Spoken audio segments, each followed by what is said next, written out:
80 शब्द प्रति minute dictation start करते हैं 5 सेकेंड बाद।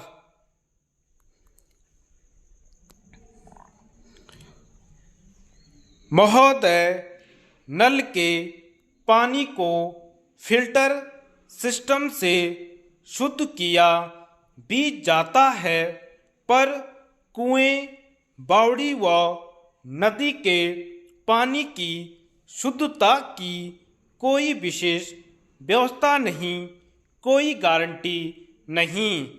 हमारे आयुर्वेद ने जल के कई प्रकार बताए हैं, तथापि मुद्दे की बात यह है कि जल के कितने ही भेद हों, हमें तो जल के उस प्रकार के विषय में सोचना समझना चाहिए जिस प्रकार के जल का हम सेवन कर रहे हैं। इसी प्रकार जो जिस प्रकार के जल का सेवन कर रहा हो, उसे जल के उस प्रकार के विषय में सोचना समझना होगा। उस प्रकार के जल के गुण, दोष और उपयोग के विषय में जानकारी प्राप्त करनी होगी। ऐसा करके ही अशुद्ध और रोग कारक जल के सेवन से बचा जा सकेगा और शुद्ध तथा स्वास्थ्यप्रद जल का सेवन किया जा सकेगा, ताकि हमारे शरीर और स्वास्थ्य को रोगी होने से बचाया जा सके तथा शरीर और स्वास्थ्य की रक्षा की जा सके। ऐसा जहाँ जहाँ हो नहीं रहा है या कि हो नहीं पा रहा है, वहाँ वहाँ संक्रामक रोग फैल रहे हैं और लोग पर्याप्त मात्रा में बीमार हो रहे हैं। ऐसा महत्वपूर्ण है जल जिसके विषय में हम कोई सोच विचार नहीं करते और हर कहीं का जल लेकर बिना सांस लिए गटागट पी जाते हैं।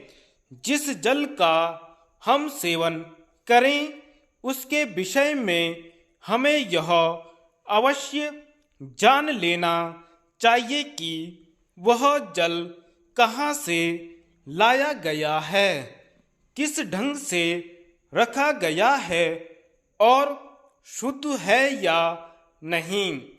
जल की जांच करने के लिए हमें निम्नलिखित मुद्दों को ध्यान में रखना चाहिए। शुद्ध जल में कोई गंध नहीं होती, गंध होनी नहीं चाहिए।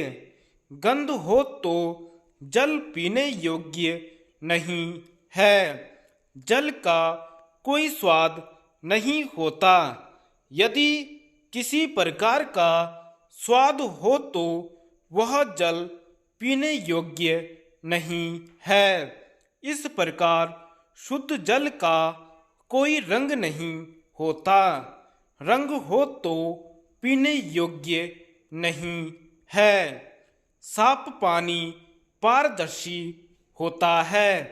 मिट्टी मिली हो तो धुंधला व गंधला होता है। नदी तालाब का पानी प्राय धुंधला या गंधला होता है।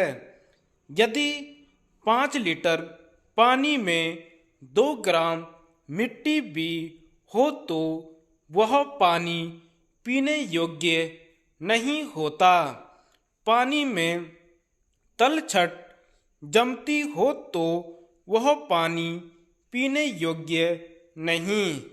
जल में सोडियम क्लोराइड के अतिरिक्त कैल्शियम, मैग्नीशियम क्लोराइड भी होते हैं। इनकी अधिक मात्रा में पानी को दूषित कर देती है। जिस जल में कचरा, रेशे, धुंधलापन, पत्ते, मटमैलापन और गंध हो, वह पानी पीने योग्य नहीं होता। चिकित्सा की दृष्टि से जल बहुत उपयोगी सिद्ध होता है। इसलिए प्राकृतिक चिकित्सा के अंतर्गत जल चिकित्सा का उपयोग किया जाता है। पत्ती और अपत्ति की दृष्टि से जल का उपयोग करने या न करने से संबंधित कुछ आवश्यक और हितकारी सूचनाएं यहाँ प्रस्तुत कर रहे हैं। शीतल जल देर से और गर्म करके ठंडा किया हुआ पानी जल्दी पचता है। कुनकुना गर्म पानी भी जल्दी पचता है। भोजन के आरंभ में पानी पीने से कमजोरी आती है और अंत में पीने से मोटापा। धन्यवाद।